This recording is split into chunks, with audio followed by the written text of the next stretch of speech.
হ্যাঁ, এতক্ষণ আইনের খসড়া বিষয়ে পাঠ করে শোনালেন আপনাদের আজিজুল ইসলাম। এই আইনটি মানচিত্র করে আমাদের সামনে উপস্থাপন করার জন্য নিয়ে এসেছেন বাংলাদেশ সুপ্রিম কোর্টের আইনজীবী গোপাল হোসেন। আমরা ওনাকে সবাই হাততালি দিয়ে উনি এই আইনের গল্পে যে শব্দ বা বাক্যগুলো আছে উনি সুন্দর করে উপস্থাপন বা সাজিয়ে নিয়ে এসেছেন। আমরা ওনার মুখ থেকেই এই বিষয়ে শুনতে চাই।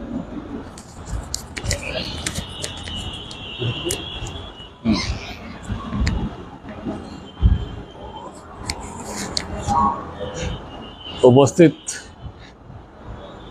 সুধীবৃন্দ, সবাইকে আমার পক্ষ থেকে এই বৈকালিক শুভেচ্ছা জানাচ্ছি।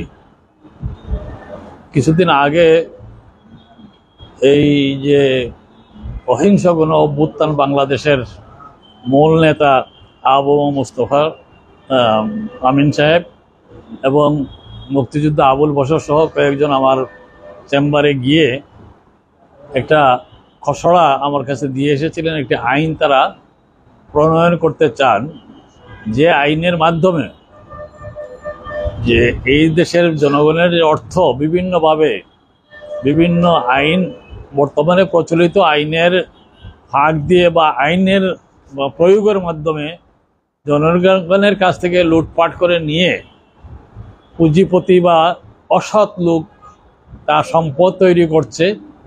অন্যদিকে এই দেশের মালিক যে জনগণ, সেই জনগণ দিনে দিনে দরিদ্র থেকে দরিদ্রতর হচ্ছে।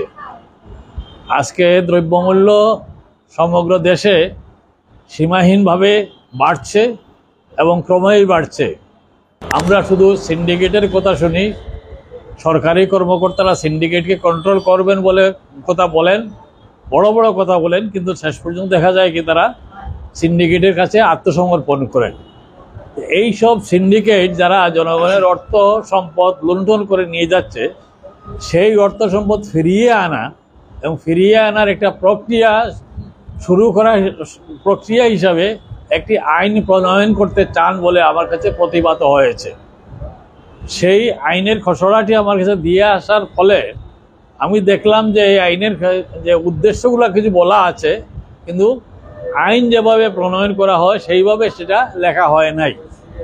তাই আমি যতটুকু সম্ভব, আর আমিও একটু ব্যস্ততার মধ্যে থাকি, তার মধ্য থেকেও যতটুকু সম্ভব আমি নিজ হাতে এই আইনটার এটা ফরম্যাট তৈরি করে দিয়েছি।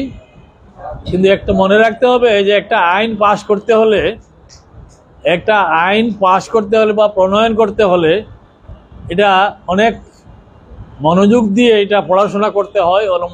এটার মনোযোগ বেশি অনেক দরকার এবং বারবার পড়তে হয়।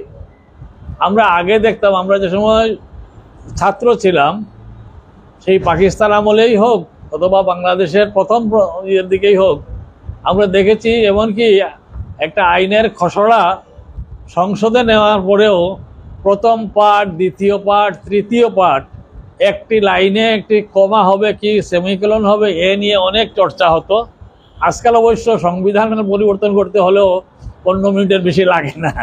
আজকাল আমরা কেবল হাত তোলার জন্য এখানে লোক পাঠাই, যারা যান তারা কেবল সরকার কি নিয়ে আসলো সেটা শুনেন আর তারপরে বলেন হার জয়যুক্ত হয়েছে, পাস হয়ে যায়, সংবিধান পরিবর্তন হয়ে যায়, সব কিছু পরিবর্তন হয়ে যায়। এই অবস্থা থেকে বাংলাদেশ এখন খুব সাংঘাতিক একটা খারাপ অবস্থার মধ্যে আছে। এই আজকে ব্যবসায়ীরা যারা জনগণের টাকা লুণ্ঠন করে বড় বড় পুঁজির মালিক হচ্ছে, তারাই কিন্তু আজকে সংসদ চালাচ্ছে। সংসদ আজকে অধিকাংশ 77% লোক বোধ হয়, 78% লোক শোনা যাচ্ছে যে সংসদে 78% হচ্ছে ব্যবসায়ী, পুরো ব্যবসায়ী, কেবল ব্যবসায়ী। তারপরে আছে আরো মধ্যস্বত্বভোগী অনেক ঠগ দিয়ে বাটপার অনেকেই আছে।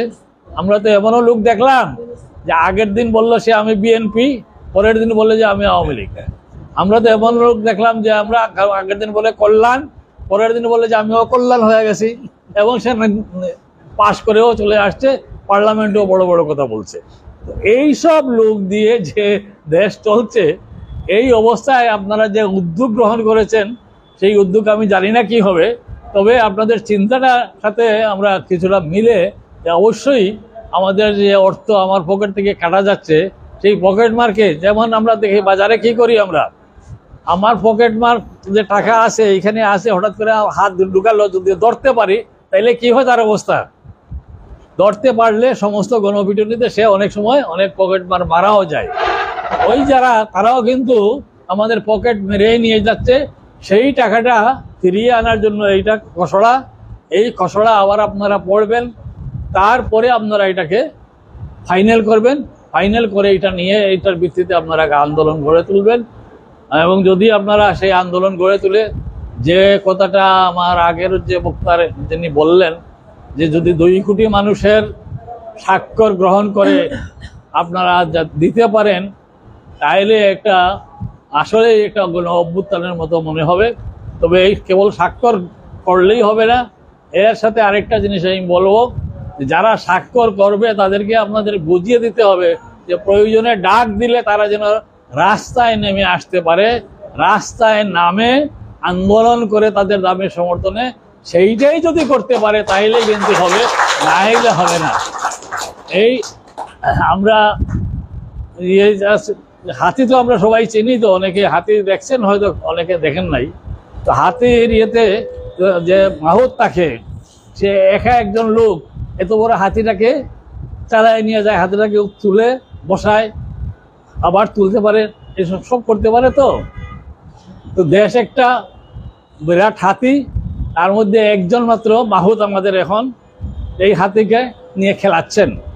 যদি এটাকে পরিবর্তন করে মানুষের হাতে নিয়ে আসতে পারেন, নিয়ে আসা যায়, তাহলে সেটার জন্য কিন্তু অনেক বিরাট কর্মযজ্ঞ প্রয়োজন আছে। এবং এটা কেবল এই আইন করলেই হবে না, আইন করাতে হবে, আইন করাতে বাধ্য করার মতো শক্তি অর্জন করতে হবে। সেইটুকু যদি আপনারা করতে পারেন, তাহলে আমার ধারণা হিংসার কোনো প্রয়োজন নাই, অহিংসভাবেই এই দেশের পরিবর্তন সম্ভব।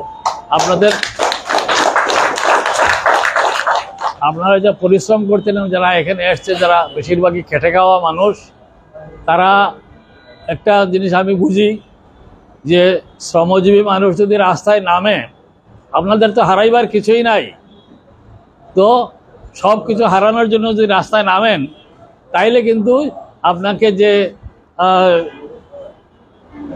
পকেটমাররা লুটপাট করে নিয়ে যাচ্ছে তাদেরকে আপনারা শাস্তি দিতে পারবেন, নতুবা সম্ভব হবে না। আমাকে এখানে দুটো কথা বলার সুযোগ দেওয়ার জন্য ধন্যবাদ। আপনারা যারা এসছেন তাদেরকে আমি ধন্যবাদ জানাই। আমি এখনই আপনাদের কাছ থেকে বিদায় নেব, আমার আরেকটা অনুষ্ঠানে যেতে হবে, এই কারণে। তো আপনারা আমাকে ক্ষমা করবেন, ইফতারে থাকতে পারলাম না আপনাদের সাথে। সবাইকে ধন্যবাদ।